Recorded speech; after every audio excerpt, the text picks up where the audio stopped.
If you love the idea of a fantasy RPG set in Arthurian legends, then you may want to be checking out Tainted Grail, Fall of Avalon. It's coming up to its full 1.0 release on the 23rd of May, and best news, it's coming to Xbox and PlayStation at the same time.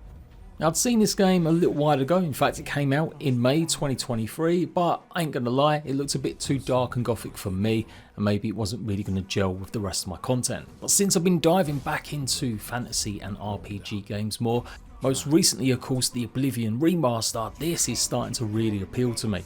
Not only that, but the gameplay looks pretty solid. It's been around for a while, so there's plenty of streams, plenty of videos taking a look at this one. It's just had a massive update 0.9 that had a ton of new content added, as well as lots of polish and fixes, and pretty much getting ready for the 1.0 launch. And comparisons to Oblivion definitely should be made. Devs wear it proudly on their sleeve that games like Oblivion are pretty much what's inspired this one. But it does have definitely its own unique style. So it is primarily a first person game, but it does look like they are adding third person for the 1.0 launch.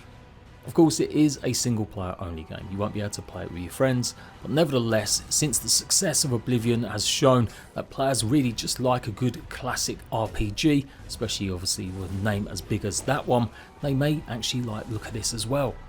I personally enjoyed Avowed. I thought it was decent enough. I didn't see any big problems with it. So this is just a run of great games that I've been able to play recently, and I'm going to be showing you lots of this as I've got early review code as well.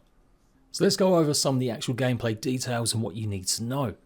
It's currently sitting at a 90% very positive review score on Steam with 86% all time. So in space of 2 years, that's pretty decent.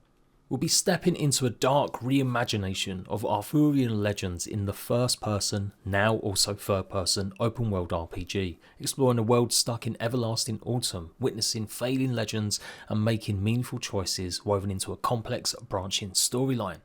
The full game's going to have 3 acts, and these are split into gameplay amounts, and in total there's going to be around 50 to 70 hours of content, with a multiple choice main quest line as well as different endings and lots of side quests, in fact over 200 side quests.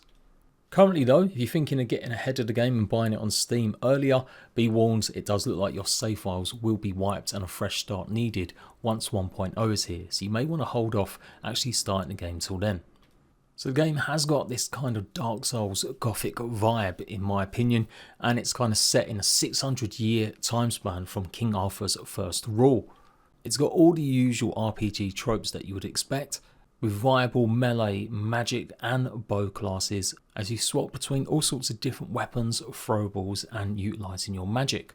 Something maybe really interesting for survival fans somewhat, they have got maybe a bit more crafting in this, obviously with maybe things like alchemy, but blacksmithing as well as the abilities to go and mine, with farming, house management, blacksmithing, fishing and utilising a sketchbook as well as cooking. All this set in 3 unique zones, the Misty Horns of the South, the Sunken in Sun Carnaut Village and the Frozen Mountains. And it looks like it gets a kind of hard mode at night time where you'll be preyed upon by some dark wolves. So making sure you're well equipped or not getting caught out as you explore is probably going to be important. But something you might have to contend with, as it will change the reality of the lands that you're exploring. I'm guessing adding maybe even more than just the wolves and really twisting things up. It's definitely a mature sort of morally grey game, as the Steam page points out, with lots of blood by the looks of things. And overall, it just looks like something I definitely want to try now after really enjoying Oblivion, going back in time for something I never really got into when it first released, but highly have been enjoying the remaster.